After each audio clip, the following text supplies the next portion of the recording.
Hello, മറ്റൊരു വീഡിയോയിലേക്ക് എല്ലാവർക്കും സ്വാഗതം. അപ്പോൾ ഇന്ന് നമ്മൾ ചെയ്യുന്നത് എന്താണെന്ന് വെച്ച് കഴിഞ്ഞാൽ ഒരു ഹോം മെയ്ഡ് കുർക്കുറയുടെ റെസിപ്പിയാണ്. അപ്പോൾ കുട്ടികൾക്കൊക്കെ ഒരുപാട് ഇഷ്ടപ്പെടുന്ന ഒരു സംഭവമാണ്. അപ്പോൾ നമുക്കിത് വീട്ടിൽ ഈസി ആയിട്ട് ചെയ്ത് കൊടുക്കാം കേട്ടോ അവർക്ക്.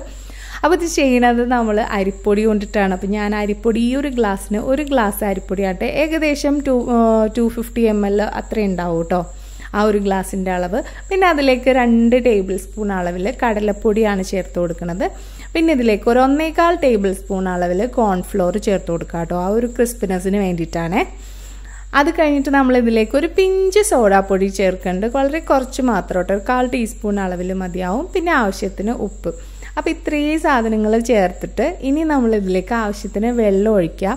അത് നമ്മൾ അരിപ്പൊടി ഏത് ഗ്ലാസ്സിലാണോ എടുത്തത് ആ ഒരു ഗ്ലാസ്, അതേ സെയിം ഗ്ലാസ്സിൽ തന്നെ ഒരു ഗ്ലാസ് വെള്ളം ചേർത്തിട്ട് ഇത് നന്നായിട്ടൊന്ന് മിക്സ് ചെയ്തെടുക്കണം. അപ്പോൾ മിക്സ് ചെയ്തെടുക്കുമ്പോൾ ഒരു പ്രത്യേക കാര്യം ശ്രദ്ധിക്കുക, ഒട്ടും കട്ടയൊന്നും കെട്ടാൻ പാടില്ല കേട്ടോ. കാരണം നമ്മൾ ഇതിഞ്ഞി ഗ്യാസിൽ വെച്ചിട്ട് നന്നായിട്ട് കുറുക്കി നല്ല സോഫ്റ്റ് ആയിട്ടുള്ള ഒരു ഡോ ആക്കി എടുക്കും.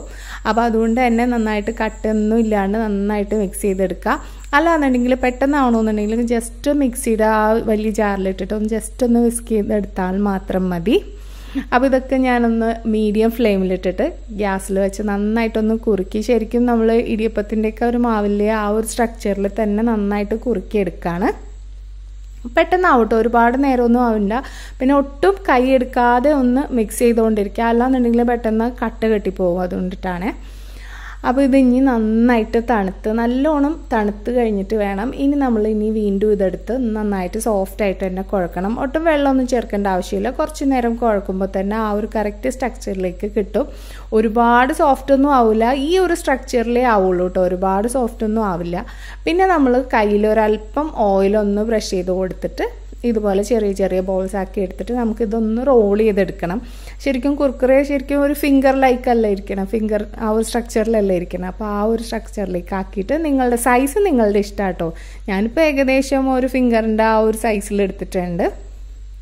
അപ്പോൾ സൈസൊക്കെ നിങ്ങളുടെ ഇഷ്ടത്തിന് ചെയ്യുക. ഇനി നമുക്കിതുപോലെ എല്ലാം ഒന്ന് ചെയ്ത് നോക്കാം കേട്ടോ.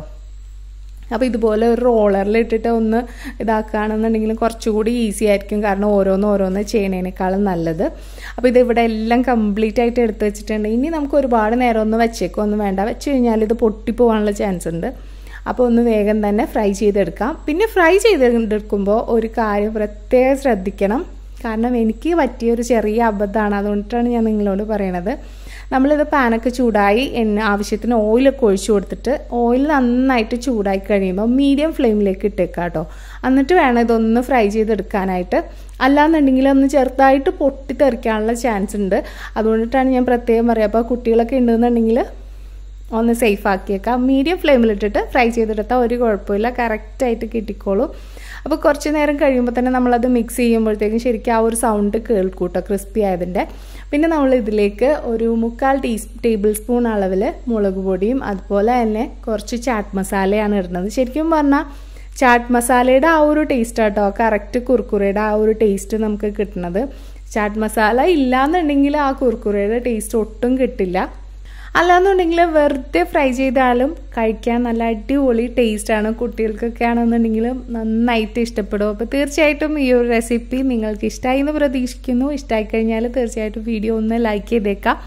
അതുപോലെ തന്നെ നിങ്ങളുടെ ഫ്രണ്ട്സിനും ഫാമിലി മെമ്പേഴ്സിനും ഒക്കെ ഒന്ന് ഷെയർ ചെയ്ത് കൊടുത്തേക്കാം കേട്ടോ. വീണ്ടും നല്ല അടിപൊളി വീഡിയോ ആയിട്ട് ഇനിയും കാണുന്നവരെ stay safe, take care, by.